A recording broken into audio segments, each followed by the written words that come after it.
Telangana public service కమిషన్కి సంబంధించిన group 1 mains October 21 నుంచి స్టార్ట్ అవబోతుంది. మనకి 120 రోజుల టైం ఉంది. సో ఈ 120 రోజుల టైంలో మనం 90 రోజుల్లో గ్రూప్ 1 మెయిన్స్కి సంబంధించిన క్లాసులు కంప్లీట్ చేయడం జరుగుతుంది.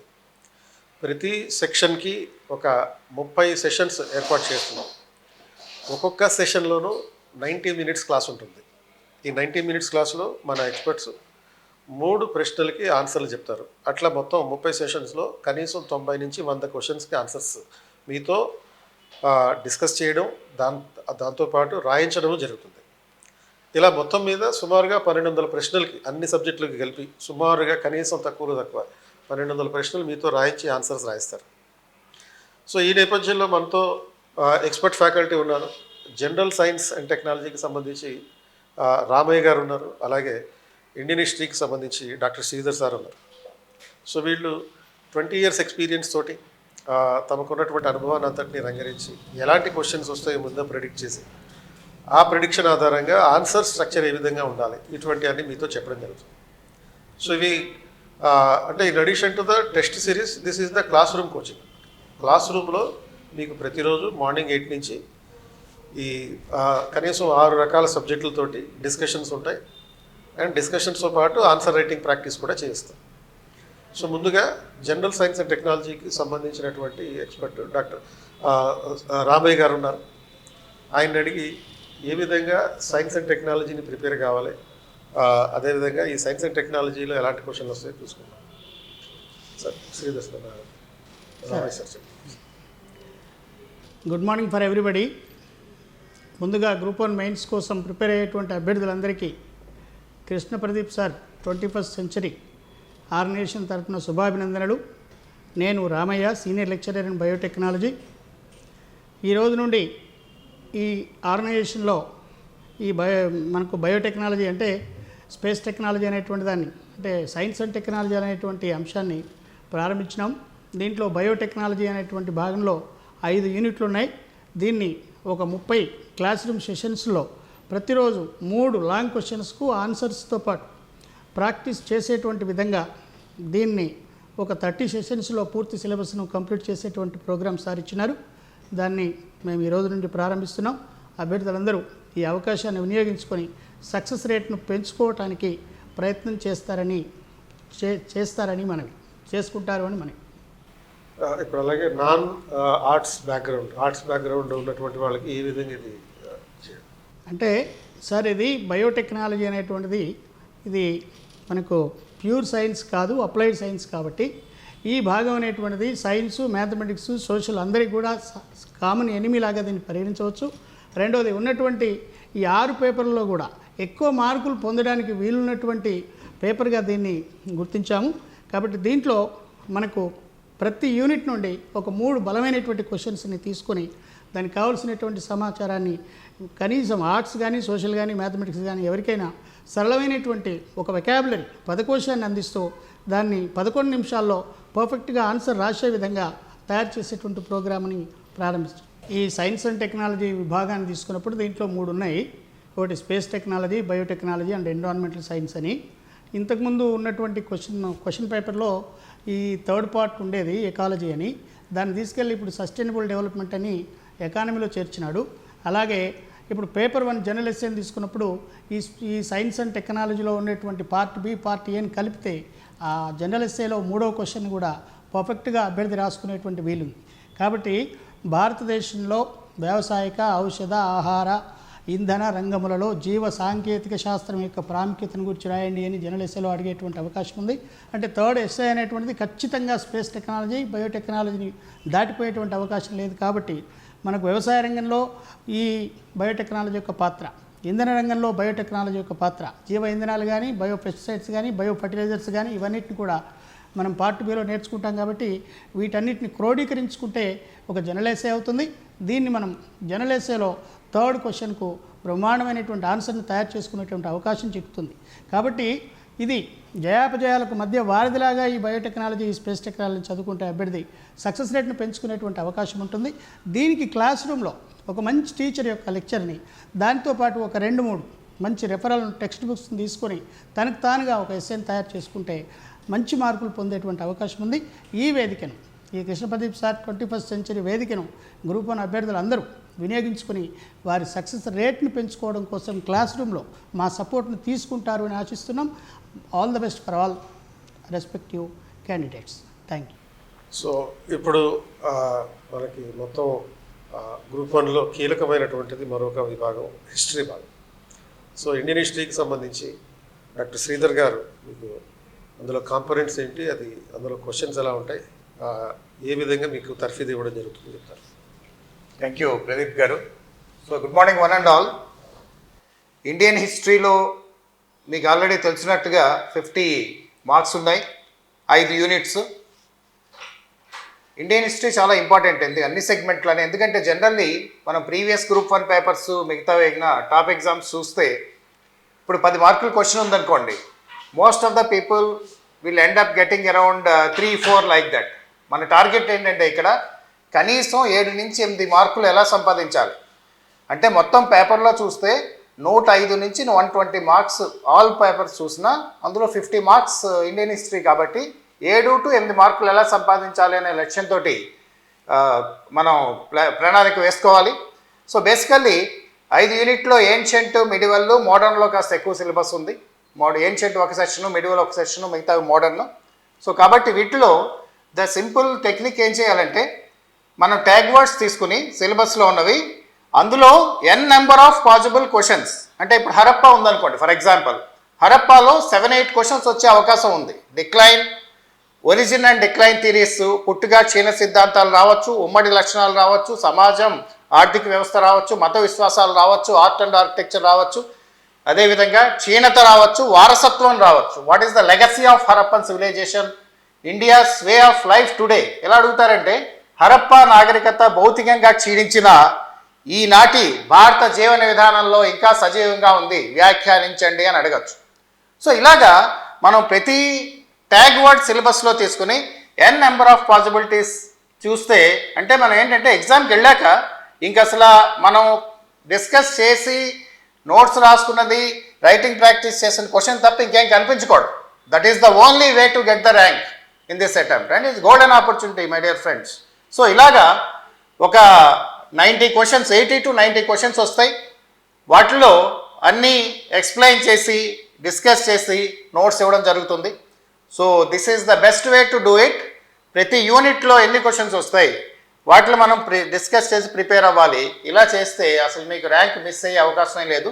And this is the approach Pradeep garu, that is how we have to do it.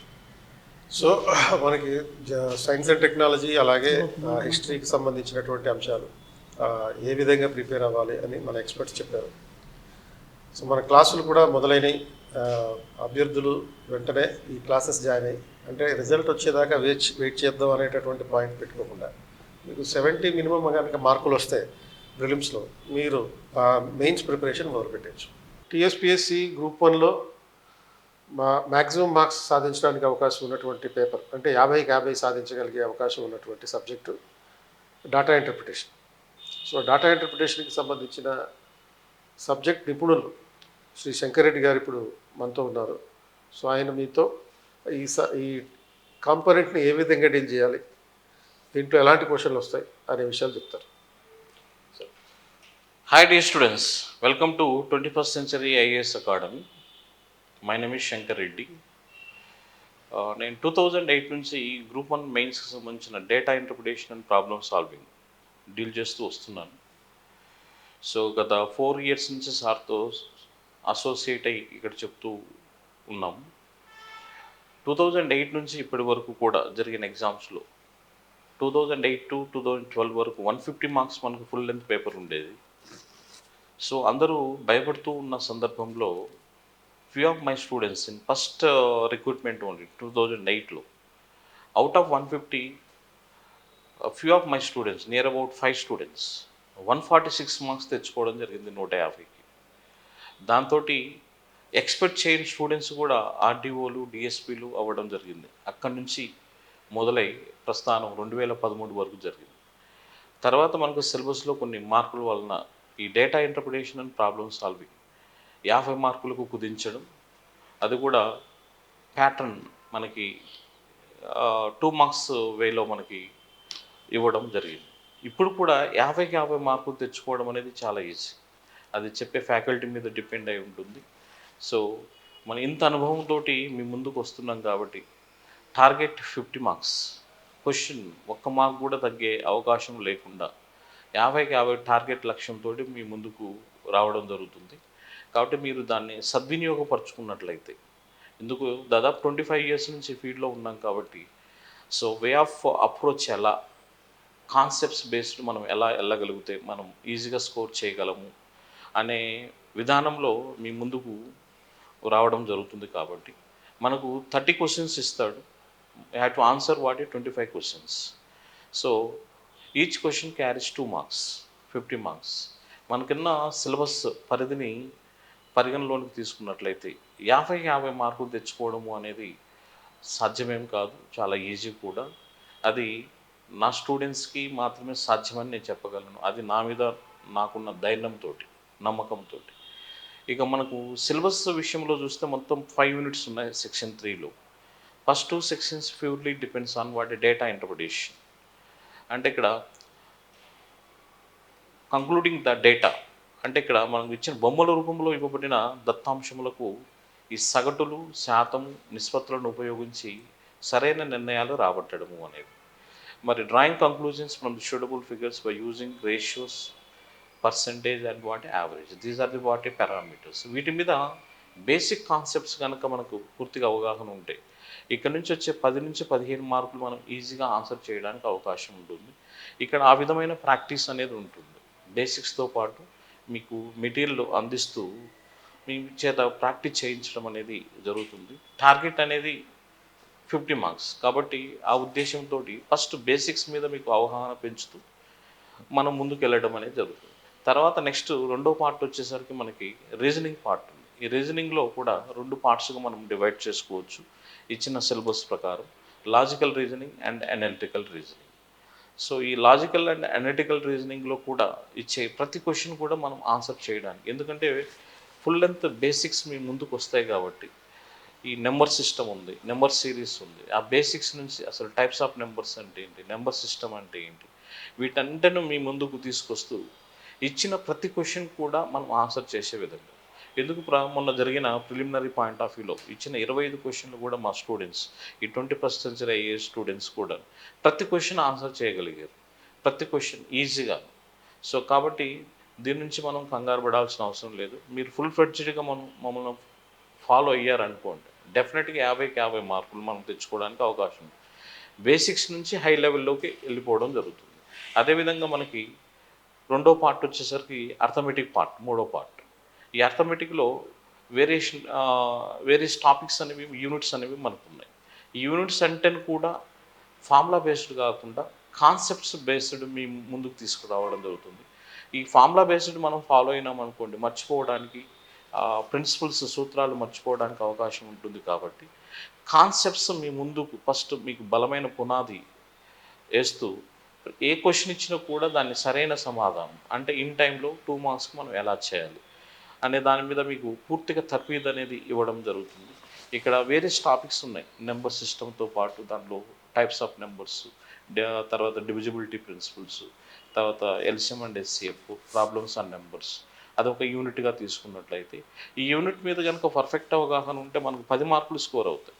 ఎందుకంటే ఈ ప్యూర్ మ్యాథ్స్లో వచ్చే 2-3 క్వశ్చన్లతో పాటు మనకి రీజనింగ్లో నెంబర్ సిరీస్ అనేది ఉంటుంది. అక్కడి నుంచి 3-4 క్వశ్చన్లు అంటే దాదాపు 6 to 8 మార్క్స్ ఈజీ కవర్ అవుతాయి. ఇక్కడ ఎన్ని బేసిక్స్ అనేవి ఫుల్ స్టాండర్డ్గా మనం వెళ్తాం కాబట్టి ఒక క్వశ్చన్ మిస్ కాకుండా మనం చేయడానికి అవకాశం ఉంటుంది. తర్వాత నెక్స్ట్ అర్థమెటిక్ పాయింట్ ఆఫ్ వ్యూలోకి మనం వచ్చినట్లయితే మనకి కొన్ని యూనిట్స్ ఉన్నాయి. రేషియో అండ్ ప్రపోర్షన్, నిష్పత్తి, అనుపాతం. దీనికి రిలేటెడ్ టాపిక్స్ అనేవి problems and ages and also partnership. ఈ బేసిక్స్ మీద అవగాహన పెంచుతూ దీంట్లో ఏ క్వశ్చన్ ఇచ్చినా కూడా ఎస్ మనం చేయగలము అనే కాన్సెప్ట్స్ బేస్లో వెళ్తాం కాబట్టి ప్రతి క్వశ్చన్ మీరు ఆన్సర్ చేయడానికి అవకాశం ఉంటుంది. అలానే పర్సంటేజ్ బేస్ యూనిట్స్గా మనం తీసుకున్నట్లయితే percentage, discounts, profit and loss, simple and compound interest, తర్వాత అలిగేషన్ రూల్, ఇవన్నీ కూడా percentage based combination of units కాబట్టి. సో వీటంటిని పర్సంటేజెస్ మీద కాన్సెప్ట్స్ మీకు పూర్తిగా బలంగా అందిస్తూ నాన్ మ్యాథ్స్ స్టూడెంట్స్ అనే భావన లేకుండా ఫస్ట్ మీకు పునాది అంటే బేస్ ఏర్పరచుకుంటూ ముందుకు వెళ్ళడం అనేది ఏ క్వశ్చన్ ఇచ్చినా కూడా మనం ఆన్సర్ చేసే విధంగా. అదేవిధంగా నెక్స్ట్ యూనిట్కి వస్తే టైమ్, స్పీడ్, డిస్టెన్స్. ఏదో మన బుక్స్లో ఉన్నట్టు ఈ ఫార్ములా బేస్డ్ కాకుండాను అప్లికేషన్ బేస్డ్ మనం ఎలా చేయాలి. సో ఇక్కడ పెద్ద ప్రాబ్లం కాదు, నాన్ మ్యాథ్స్ స్టూడెంట్స్ కూడా ఈజీగా చేసే విధంగా ప్రతిదీ కూడా మీ ముందుకు తీసుకురావడం. ఏ క్వశ్చన్ ఏ టైప్ ఆఫ్ క్వశ్చన్ ఇచ్చినా కూడా మనం ఆన్సర్ చేసే విధంగా చేయడం అనే పద్ధతిలో మీకు ప్రాక్టీస్ ఓరియంటేషన్ ఉంటుంది. ప్లస్ క్లాస్ రూమ్లో నెంబర్ ఆఫ్ మోడల్స్ కవర్ చేస్తూ తర్వాత మీకు ప్రాక్టీస్ ఓరియంటేషన్ ఉంటుంది. తర్వాత ఇక్కడ టెస్ట్లు విత్ ఎక్స్ప్లెనేషన్ పార్ట్ కూడా ఉంటుంది.